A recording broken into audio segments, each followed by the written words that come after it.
Hey, what's up, world? You know what it is? Millionaire Mission. Mr. Milk-tastic. Milk and splashing in the fish bowl. Back at you with another episode. And on today, we just got fresh out that shower. It feels so good, but it's so hot that I think I gotta change from this black shirt because I can't drive in the sun in a black shirt. Even with the AC, it just ain't gonna work. My lips was just looking a little bit dry, so we're gonna get that together now. Y'all know I ain't gonna hold y'all up. Try not to put too much light in here, but get right to it. Dear Lord Father up in heaven, I ask you to forgive me of my sins. I ask you that the listener of the word that I read, understand, get some knowledge from you, get some of you, some of your presence. I ask that I get some knowledge, some wisdom, understanding some of your presence. I ask you forgive me of my sins, forgive my friends, foes, family. In Jesus' name, amen. We are in Joshua 9.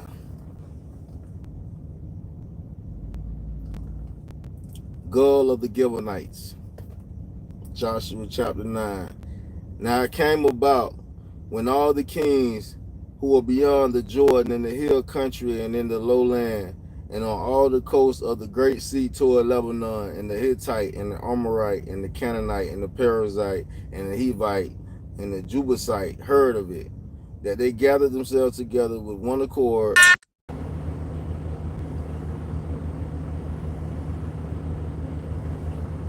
All right. I ain't supposed to be eating that. I had to get something to start today, though.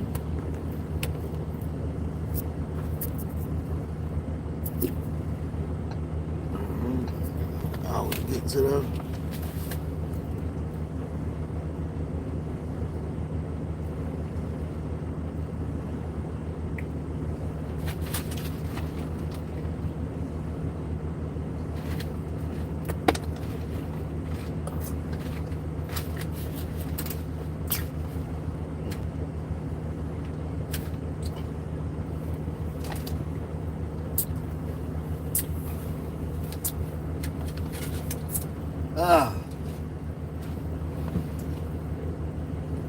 Whoa.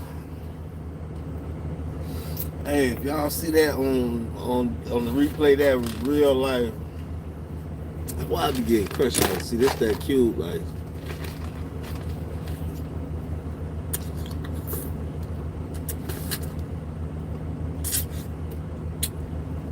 It's cube ice, right? That's why I get crushed ice. I just swallowed one of those cubes.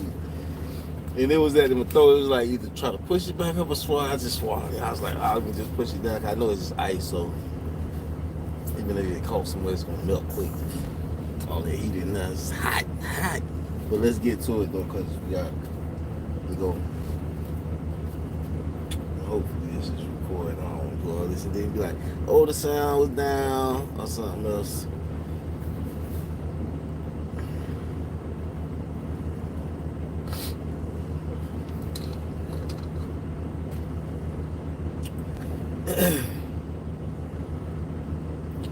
Joshua chapter 9, Goal of the Gibeonites. Now it came about when all the kings who were beyond the Jordan in the hill country and in the lowland and on all the coasts of the great sea toward the Lebanon, the Hittite, the Amorite, the Canaanite, the Perizzite, the Hivite, and the Jebusite heard of it, that they gathered themselves together with one accord to fight from Joshua and with Israel. When the inhabitants of Gibeon heard what Joshua had done to Jericho and to Ai, they also acted craftily and set out as an envoys and took worn-out sacks on their donkeys and wineskins, worn out and torn indeed, and mended, and worn out and patched sandals on their feet, and worn out clothes on themselves, and all the bread of their provision was dry and had become crumbled. They went to Joshua to the camp at Gilgal and said to him and to the men of Israel, we have come from a far country. Now therefore make a covenant with us. The men of Israel said to the Hivites Perhaps you are living within our land. How then shall we make a covenant with you? But they said to Joshua, we are your servants. Then Joshua said to them, who are you, and where do you come from? They said to him, your servants have come from a very far country because of the fame of the Lord your God. For we have heard the report of him and all that he did in Egypt, and all that he did to the two kings of the Amorites who were beyond the Jordan, the Sihon, king of Heshbon, and to Og, king of Bashan, who was at Ashtaroth.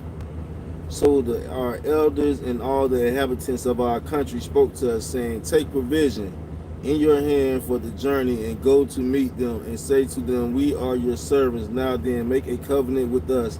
This our bread was warm when we took it for our provision out of our house on the day that we left to come to you. But now, behold, it is dry and has become crumbled. These wineskins which we filled were new, and behold, they are torn. And these our clothes and our sandals were worn because of the very long journey. So the men of Israel took some of their provision and did not ask for the counsel of the Lord. Joshua made peace with them and made a covenant with them to let them live. And the leaders of the congregation swore an oath to them.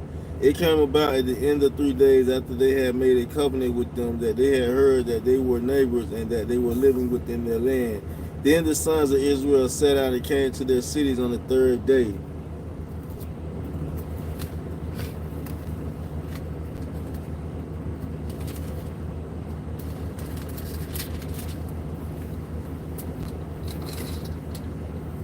On the 3rd day, their cities were Gibeon and Cypron and Beeroth and Kirath Jearim. The sons of Israel did not strike them because the leaders of the congregation had sworn to them by the Lord, the God of Israel, and the whole congregation grumbled against the leaders. The sons of Israel did not strike them because the leaders of the congregation had sworn to them by the Lord, the God of Israel, and the whole congregation grumbled against the leaders. But all the leaders said to the whole congregation, we have sworn to them by the Lord, the God of Israel, and now we cannot touch them. This we will do to them, even let them live, so that wrath will not be upon us, for the oath which we swore to them. The leaders said to them, let them live. So they became hewers of wood and drawers of water for the whole congregation, just as the leaders had spoken to them. Then Joshua called for them and spoke to them, saying, why have you deceived us, saying, we are very far from you when you are living within our land?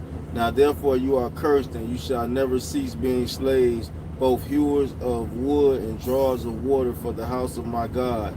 So they answered Joshua and said, because it was certainly told your servants that the Lord your God had commanded his servant Moses to give you all the land and to destroy all the inhabitants of the land before you. Therefore we fear greatly for our lives because of you, and have done this thing. Now behold, we are in your hands. Do as it seems good and right in your sight to do to us.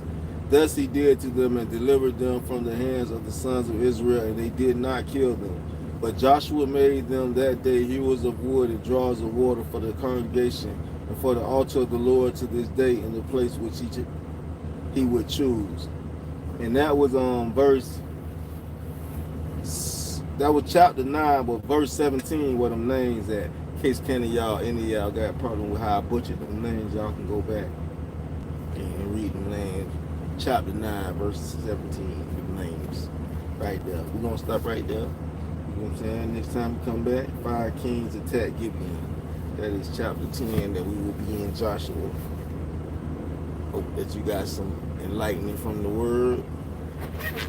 I am very well rested, but for some reason I feel like I can go to sleep. I went and got some milk because I was going to eat some cereal. But then I looked at all the Apple Jacks are gone. I got some other cereal. Apple Jacks are gone. Things was busting.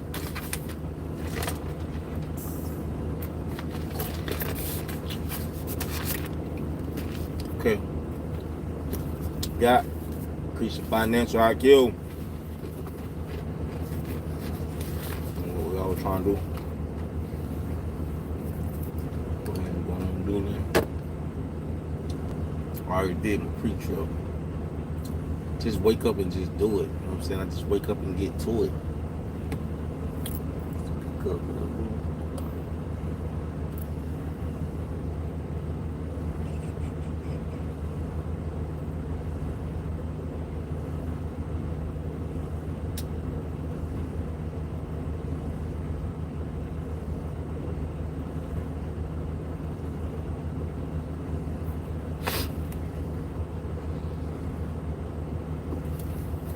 So on increasing your financial IQ, number 2, protecting your money, we have, are you a capitalist or a socialist?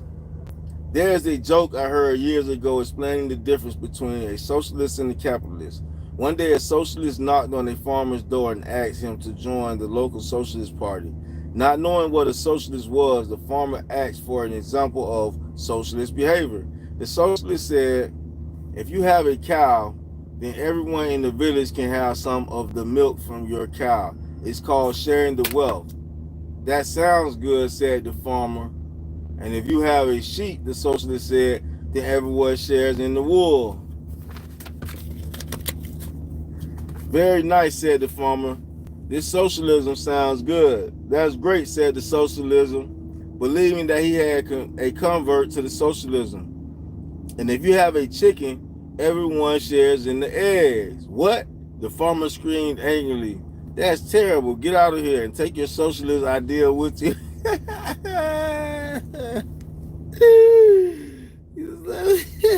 He's like, what? Hey, because, but Stammer, the socialist, I don't understand. You were happy with the idea of sharing milk and wool. Why do you object to sharing eggs? Because I don't have a cow or a sheep, snarled the farmer, but I do have a chicken. And this is why financial IQ number 2 is so important. Everyone agrees that we need to share the wealth as long as it's your wealth, not their wealth. Choose your income carefully.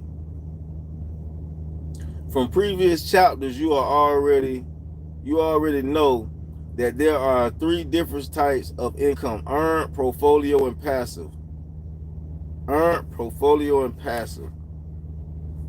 I don't think we got them 3 type of, somewhere in there he said this, so we're gonna jot that down as gems.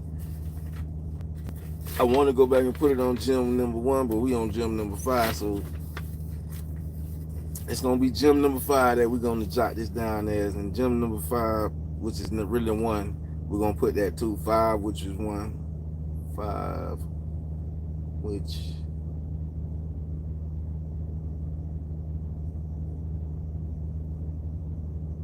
is 1, number 1 that is 5, which is 1, is 3 different types of income. That's very important. You know what we're working on. 3 different types of income. You feel me?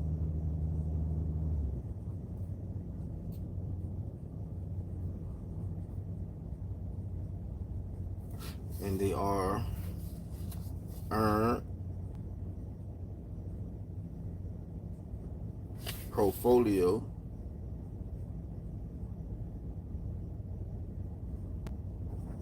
and that's portfolio,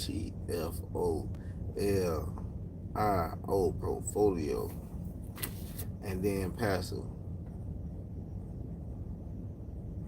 passive, passive. So earned income, portfolio income, and passive income. That's a gem. You need to know those 3 and be working on them at all times. So let's go ahead and finish that up. Choosing your income carefully. From the previous chapters, you already know that there are 3 different types of income: earned, portfolio, and passive. Knowing the difference is important, especially when it comes to protecting your money from bureaucrats. Working for earned income does not allow for much protection from predator taxes. In America, even low-income wage earners pay a high percentage in taxes. Workers approximately pay a 15% tax for Social Security, and they also pay federal, state, and local taxes. Now, I can hear some people saying that Social Security is not a 15% tax.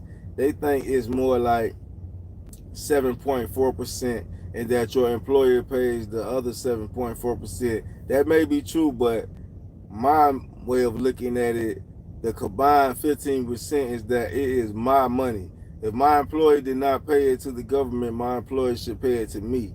The same is true with employers who think their employees match their 401 retirement money. That money paid by the employee to an investment banker for safekeeping is still your money.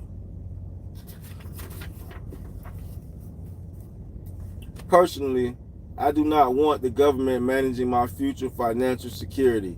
The government does a horrible job. I'd rather take care of my own money. The government does not have much financial intelligence. It spends the money it collects. The powers that be know that most people are not financially educated, so why not make themselves and their friends rich with your money? The second be bankers. Okay, so when we get back, we'll get on the second B's. The second B's is bankers. We're going to talk about the bankers when we get back. But for now, started the cut. We pre-tripping and we whooping. We got some steak and mac and cheese left. We about to grill. Hopefully this video post. Hopefully you have a great day. Hopefully you got something from that word. Hopefully you got something from that financial IQ. Hopefully you order some of this Millionaire Mission. Let me change the color of this shirt too. We gone. 85,000. We gone.